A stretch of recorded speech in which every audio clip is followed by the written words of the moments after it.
ایمن الظواہری سے میری پہلی ملاقات 1998 میں ہوئی۔ وہ اسامہ بن لادن کے ترجمان کے طور پر کام کر رہے تھے، لیکن یہ واضح تھا کہ القاعدہ میں ان کا اصل مقام اس ذمہ داری سے کہیں زیادہ تھا۔ اسامہ بن لادن کے ساتھ یہ میرا دوسرا انٹرویو تھا اور ایمن الظواہری نے مجھے فوراً متاثر کیا۔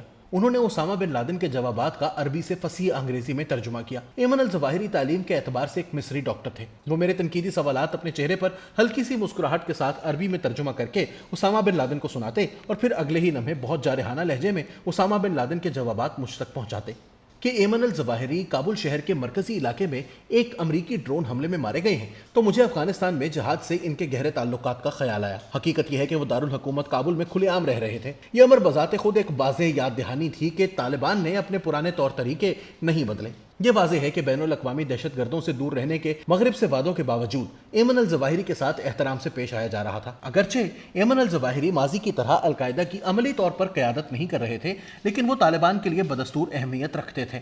ایمن الظواہری ایک ایسے عرب جہادی تھے جنہوں نے کھل کر اسلامک اسٹیٹ یعنی داعش کی مخالفت کی اور طالبان کا ساتھ نبھانے کا فیصلہ کیا۔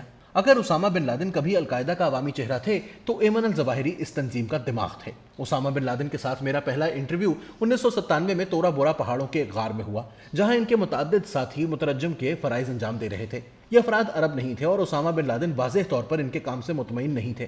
ایک سال بعد دوسرا انٹرویو بہت مختلف تھا۔ دوپہر کے کھانے کا وقفہ ہوا تو میں نے ایمن الظواہری سے پوچھا، آپ پچھلے سال کہاں تھے؟ میں روس کی جیل میں تھا، انہوں نے جواب دیا۔ اسامہ بن لادن نے میرے تجسس کو محسوس کرتے ہوئے کہا کہ ان کی دوست کی یہ پہلی گرفتاری نہیں تھی، اس نے کئی سال مصر کی جیلوں میں بھی گزارے۔ اب میں اس شخص کے بارے میں مزید جاننا چاہتا تھا۔ تم کون ہو؟ میں نے پوچھا۔ میں آنکھوں کا سرجن ہوں، لیکن اب یہ میرا پیشہ نہیں رہا، محض ایک مشغلہ ہے، ایمن الظواہری نے جواب دیا۔ میں نے ہنس کر ان کے اصلی پیشے کے بارے میں پوچھا تو انہوں نے بتایا کہ وہ ادویات اور کیمیکلز کا کاروبار کرتے ہیں۔ روسیوں نے آپ کو گرفتار کیوں کیا؟ میں نے پوچھا۔ کیونکہ میں کچھ چیچن افراد سے ملا تھا۔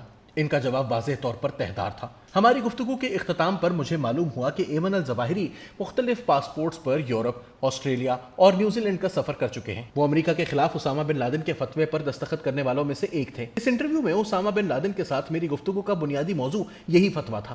میں نے اسامہ بن لادن سے پوچھا، اسلامی تعلیمات کی روشنی میں آپ معصوم غیر مسلم خواتین اور بچوں کے قتل کو کیسے جائز قرار دے سکتے ہیں؟ ایمن الظواہری نے میرے سوال کا ترجمہ کیا اور پھر حوالے کے لیے ایک کتاب اسامہ بن لادن کو دی۔ اسامہ بن لادن نے ایک اچھے طالب علم کی طرح کتاب سے حوالہ پڑھ کر سنایا۔ واضح ہو گیا تھا کہ القاعدہ کے اقدامات اور مقاصد کو جواز فراہم کرنے اور ان کے فروغ میں ایمن الظواہری نے کلیدی کردار ادا کیا تھا۔ میں نے 1998 میں القاعدہ کے ساتھ افغانستان میں 2 دن گزارے۔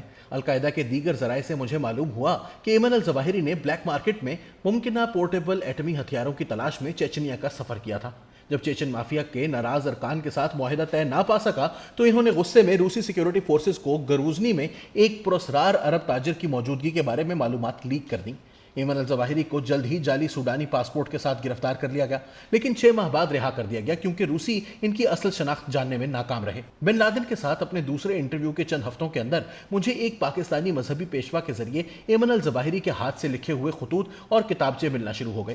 9/11 کے حملوں کے 7 ہفتے بعد میں نے دوبارہ کابل میں ایمن الظواہری سے ملاقات کی۔ ایک بار پھر وہ اسامہ بن لادن کے ساتھ میرے تیسرے انٹرویو کے دوران مترجم کے طور پر کام کر رہے تھے۔ امریکہ تب تک آپریشن انڈیورنگ فریڈم یعنی افغانستان پر حملہ شروع کر چکا تھا اور ہمارا انٹرویو دھماکوں اور گولیوں کے درمیان ہو رہا تھا۔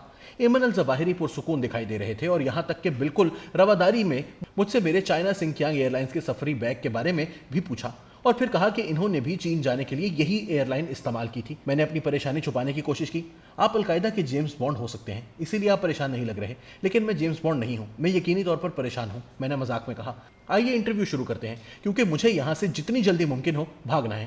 اس انٹرویو میں اسامہ بن لادن نے جوہری ہتھیار رکھنے کا دعویٰ کیا تھا۔ مجھے ان کے دعووں پر شک تھا، لیکن ایمن الظواہری نے کہا کہ اگر آپ کے پاس $30 ملین ہیں تو کوئی بھی روسی بلیک مارکیٹ سے جوہری ہتھیار خرید سکتا ہے۔ جوہری ہتھیاروں کے حصول کے جنون نے ایمن الظواہری کو القاعدہ کے لیے بہت اہم بنا دیا۔ اس زمانے میں ایمن الظواہری کو افغانستان میں چھپے ہوئے مختلف عسکریت پسند گروپوں میں باپ کے طور پر احترام دیا جاتا تھا۔ طالبان نے انہیں وہاں رہنے کی اجازت دے کر غلطی کی۔ حتمی تجزیے میں کابل میں ان کی موجودگی ثابت ہونے سے افغانستان کے لوگوں کی مشکلات میں اضافہ ہوگا۔ جو ممالک طالبان کو تسلیم کرنا چاہتے ہیں اور القاعدہ کو الگ تھلگ رکھنے کے لیے سفارتی تعلقات قائم کرنا چاہتے ہیں، ان کے لیے پیچیدگیاں پیدا ہوں گی۔